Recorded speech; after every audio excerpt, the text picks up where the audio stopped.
Hey, this is Dan Cordell of the Film Practice. I want to reflect today on something that's really interesting about video production, in particular about the viewer's experience of video production.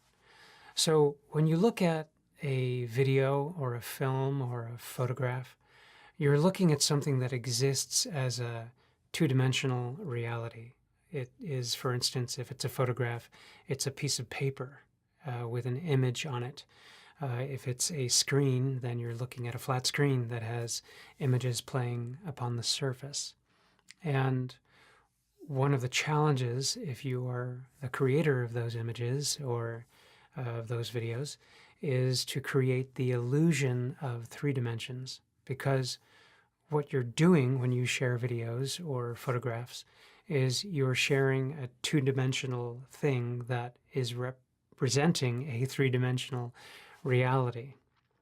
So the question is, how do we create a feeling of greater dimension in our on-camera projects? And the answer is there are technical ways of doing that, as well as performance ways of doing that. The technical elements have to do with lighting and sound and setting. And the performance elements have to do with performance technique, with training, and also with the intellectual and emotional components that go into performance and also the physical ones. So these are the two areas that you want to focus on if you are going to be presenting on camera.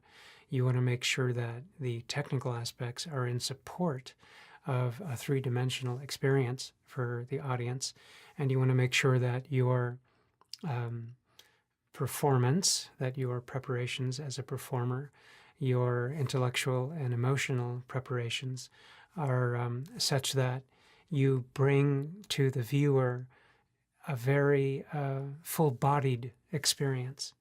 Now, when I say full-bodied, I suddenly thought of wine, and I know that one of the things that wine aficionados appreciate about a good wine is that it's very complex. It's full-bodied. You hear them talk about things like the flavor and the aroma and the feelings that come up when they taste a particular wine.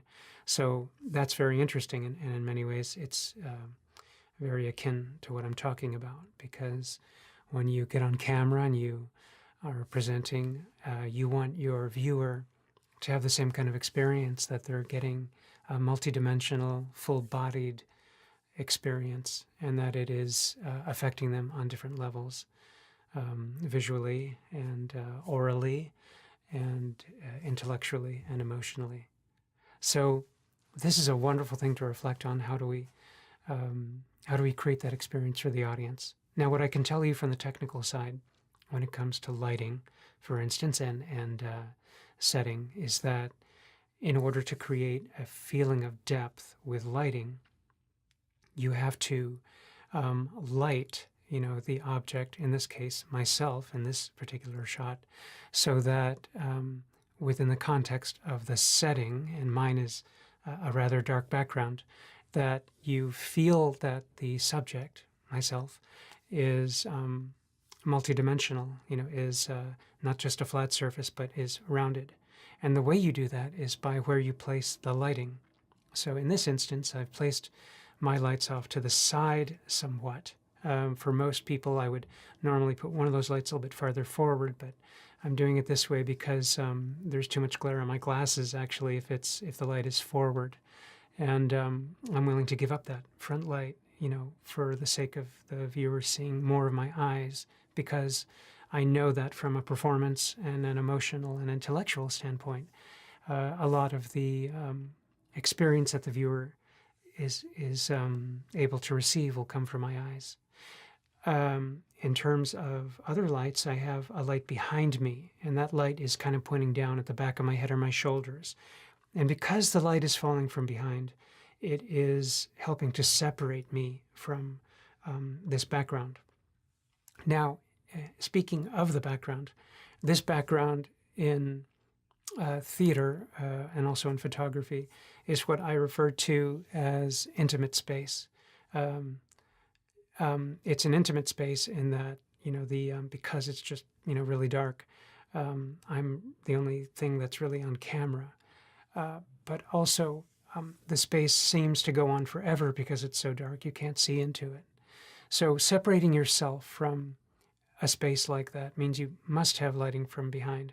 If you don't, you'll start to kind of recede into that space. Now, if this were let's say, a lighter background, and I weren't lighting myself from behind, I would start to appear to the viewer to be more two-dimensional because there'd be no separation between me and the background.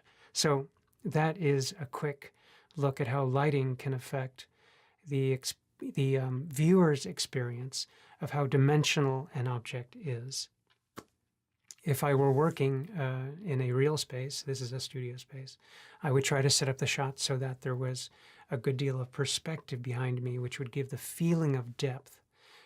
It would give the viewer the feeling that I was standing in a place with depth, and that creates a feeling of dimension, of depth. So those are the technical elements, the last one being sound, depending on how the sound is recorded and post-produced. It can be a fuller, more full-bodied and dimensional experience for the audience, or it can feel a little bit less dimensional.